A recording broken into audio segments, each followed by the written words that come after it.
नमस्कार, शीतल रेसिपी मराठीमध्ये तुमचं स्वागत आहे. तर आज आपण साध्या पद्धतीने शिरा कसा करायचा ते पाहणार आहोत. इथं कढई गरम करायला ठेवली आहे. आता त्याच्यामध्ये गोड शिरा करतोय आपण. आता इथं तूप टाकले, दोन चमचे तूप टाकलेलं आहे. आता तूप छान विरघळलं की त्याच्यामध्ये आपल्याला ड्रायफ्रूट टाकायचे. तूप छान गरम झाले. आता आपण त्याच्यात ड्रायफ्रुट्स घालूया. जरा त्यात हे केलं तुम्ही त्याचा रवा टाकायचा.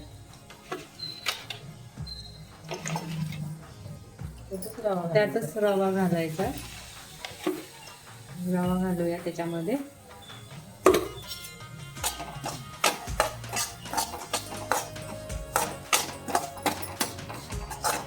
आणि छान आपल्याला लालसर भाजून घ्यायचा आहे.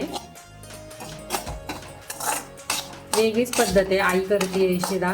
आपण पहिला रवा भाजता आपण तूप घालतो त्याच्यामध्ये. तुपामध्ये आपण रवा भाजून घेतो. तर आता या पद्धतीने तुम्ही फूट टाकल्यामुळे छान होतात शिरा छान होतो. तुपामध्ये ड्रायफ्रूट टाकले ना आणि शिरा आपण रवा छान आपण परतला ना तर ड्रायफ्रूट खूप छान असे कडक होतात आणि खूप छान लागतात. चवीला पण खूप छान लागतात. आता आपण गोल्डन ब्राऊन होस्तवर छान रवा भाजून घ्यायचा आहे. रवा छान भाजून घ्यायचा आहे आणि प्रमाण तुम्ही कमी जास्त करू शकता. रवा पण रवा छान भाजलाय खाली घ्यायचा आणि मग गरम पाणी घालायचं. नाही तर गॅसवर सगळं उडतं ना. गरम पाणी घालायचं.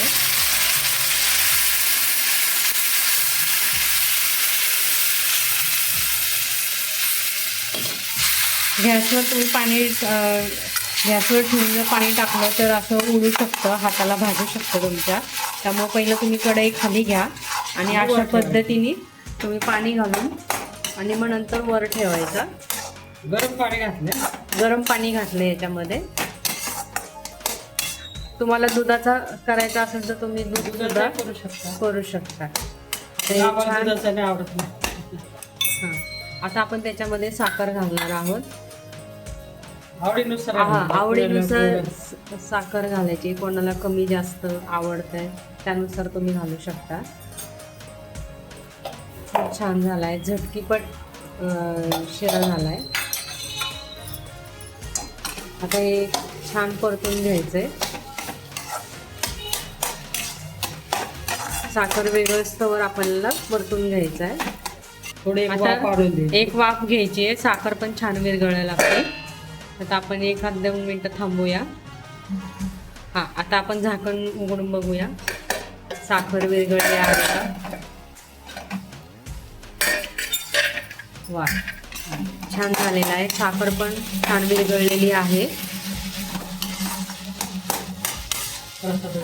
प्रसाद सारखं शिरा झालेला आहे. आपण सत्यनारायणचा प्रसाद करतो तसा शिरा नेहमी तसाच होतो बघा. आता वेलची पावडर घालूया.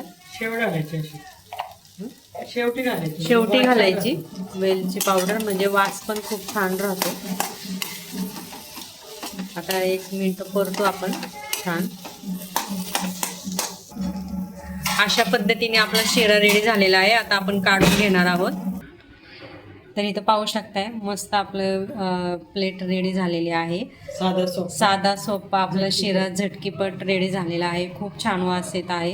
एकदम सत्यनारायण सारखा शिरा झालेला आहे आपला. तर अशा पद्धतीने तर रेसिपी आवडल्या असल्यास लाईक करा, शेअर करा, सबस्क्राईब करा. धन्यवाद.